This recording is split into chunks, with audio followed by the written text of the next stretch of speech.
What's up, everybody? Welcome to another edition. Well, this is a bonus edition of Old Crow Paddling Show. There you go. It used to be hiking show, but I ended that series. But I had an opportunity to meet Pete Beck, Woo! the River Kings himself. It's only alluding to how we eat on trips, not any skill claim. I thought it was skill. No, I'm sorry. We eat like kings, but we're not really that good. So you good with this, Pete? Let's do it. All right, we're going to do an interview with Pete Beck, River Kings. If you have not checked out his channel, I'm talking whitewater, class 6 or 7. Yeah, we have more first descents and unrunnable class 8 whitewater than any other organization ever alive. But there is a whole, like, almost like a Grateful Dead following, a cult culture of all these River Kings. I mean, you see the stickers everywhere. He's got a big channel. So he agreed to let me ask him a bunch of questions, and we're on the water, so I got to do it from my phone. All right, Pete, first question. Yes, sir. Which will kind of get us into this. How'd you get started in kayaking? Kayaking, well, go back to my childhood. I always did canoeing. A group called Royal Rangers, which is like Boy Scouts, but out of the church setting. And we would do trips to Algonquin, Canada, things like that. Loved paddling canoes.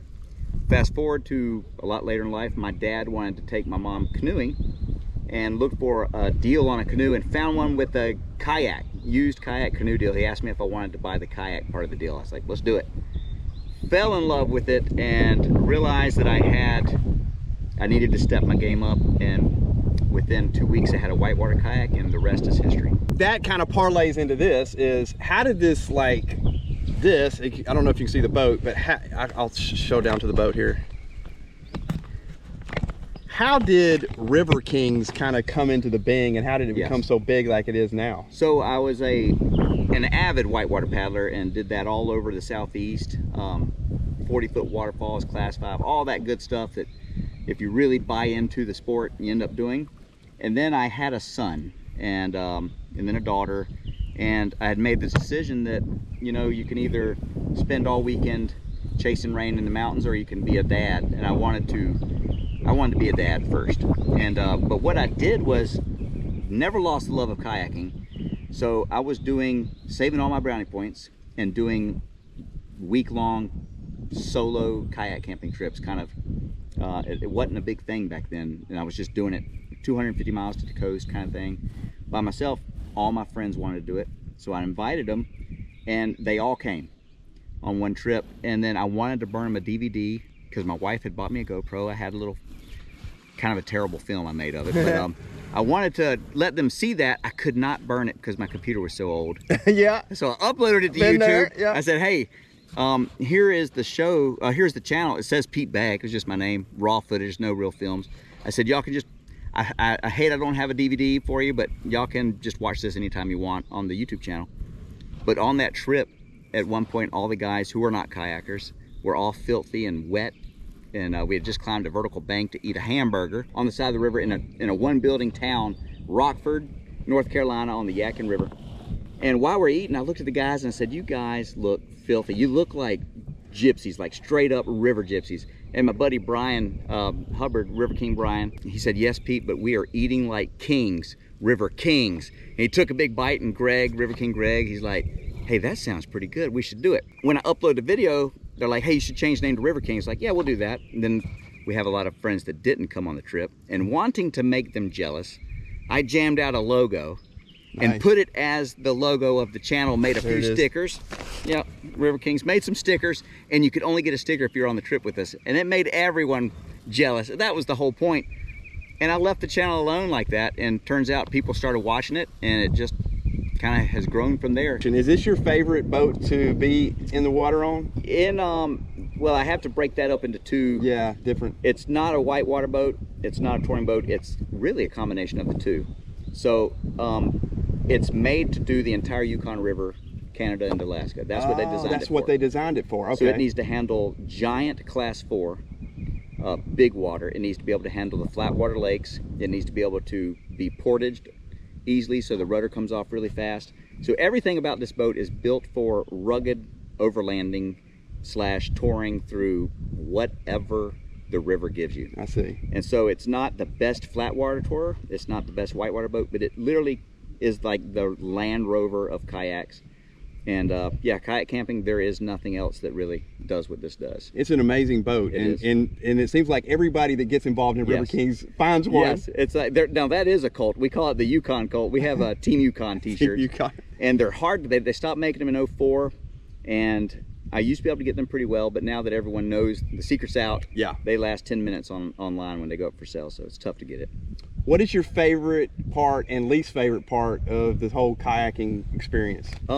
Favorite part is when I was a little bit younger, it was the check the box conquest of giant waterfalls and rivers, pushing myself, testing myself, measuring myself against the river.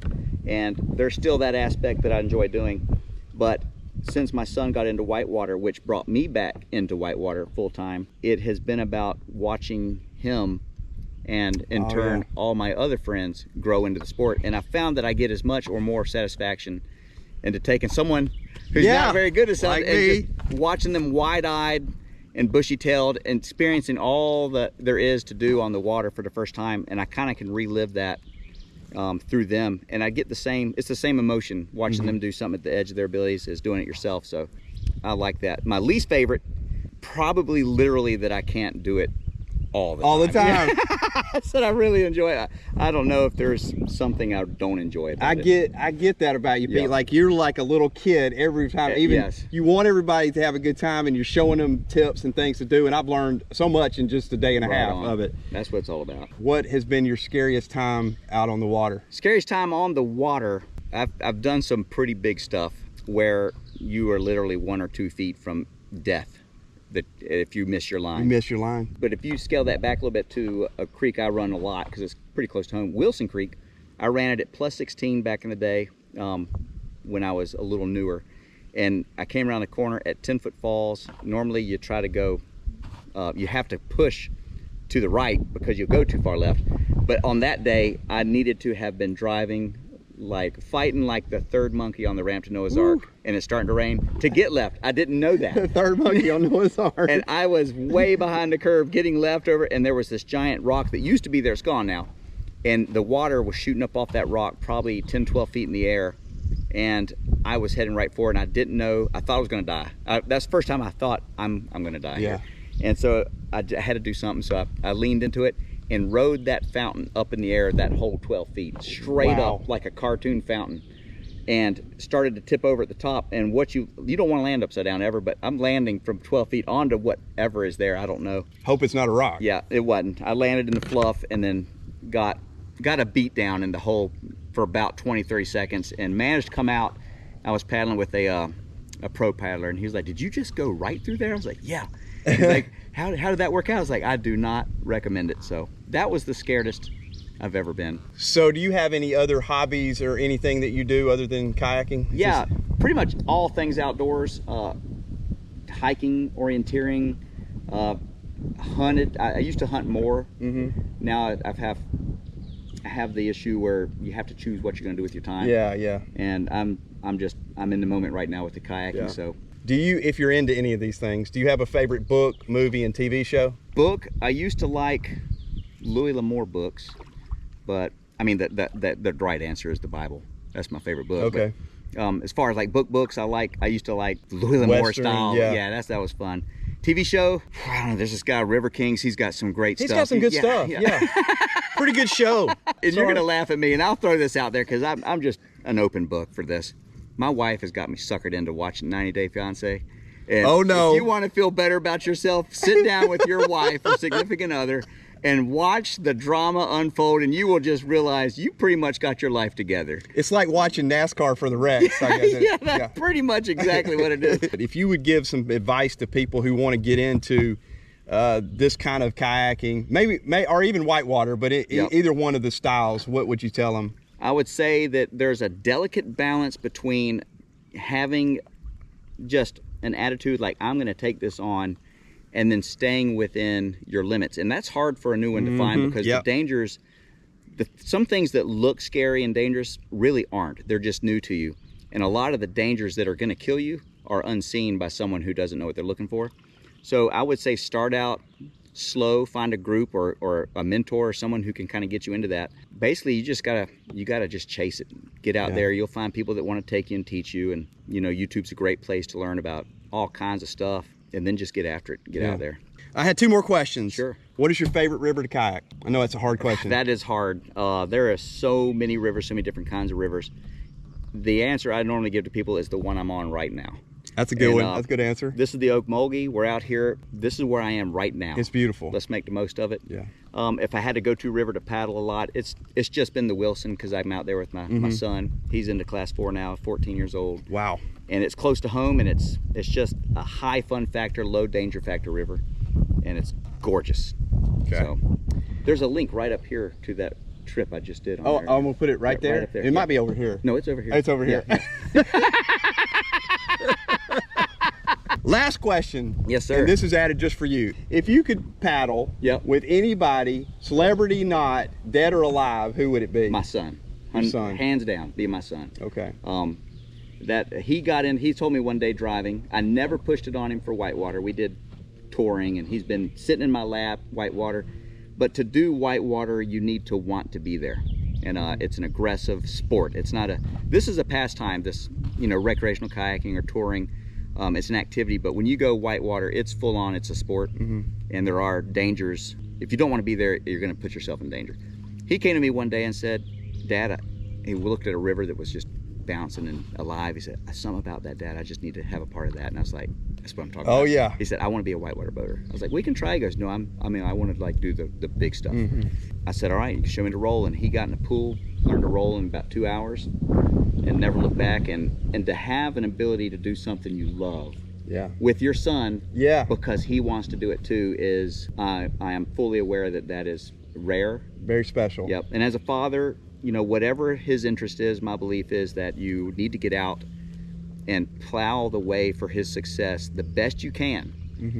Even if it's something you're not into, if that's what his gifting is and his talents are and what he wants to do, I'm fully prepared to make that happen for him. And the fact that he wants to do this. And I have his attention. He's 14. He'll be out of the house in 3-4 years. And that time my life will be gone. This is like the golden days for me. It is.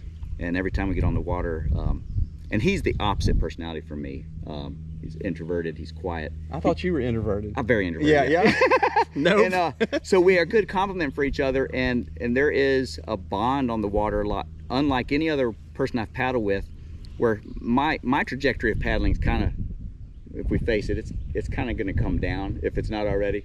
His is on the rise, so we're kind of intersecting, and to see it come to pass is it's like a dream come true. Yeah, that's awesome. Well, Pete, thank you so much, buddy. Absolutely. I appreciate you doing this. Yep. Hope you guys will check out River Kings. There's a lot of people that do. I think at this time of this video, like 16,000 subscribers. Something like that, yeah. Amazing. So check out River Kings if you're into any kind of kayaking, whitewater. It's an awesome channel. I appreciate you doing this with me. And thank you guys for watching As a Crow Flies Hiking. This is a bonus episode. I quit doing these interviews, but I had to do it with Pete. So we'll see you on the next adventure. Thanks, guys. Let me say. Yeah. He didn't ask me to do this, but I will say, if you meet Brad, Brad is Brad. Old Crow is Old Crow. Some of these people, when you meet them, they're not quite like they present themselves online. Yeah. But you're looking at the real thing. High class guy, class act, and if you get an opportunity to get a chance to do a trip with him, you will not be disappointed. That's very kind. Sir. Thank you so much, Pete. We've enjoyed every second of this, and appreciate y'all coming. All right, well, we got to catch up. We're way behind. Yeah. And lunch is waiting, baby. Lunch is waiting, so we'll see you guys. Thanks for watching.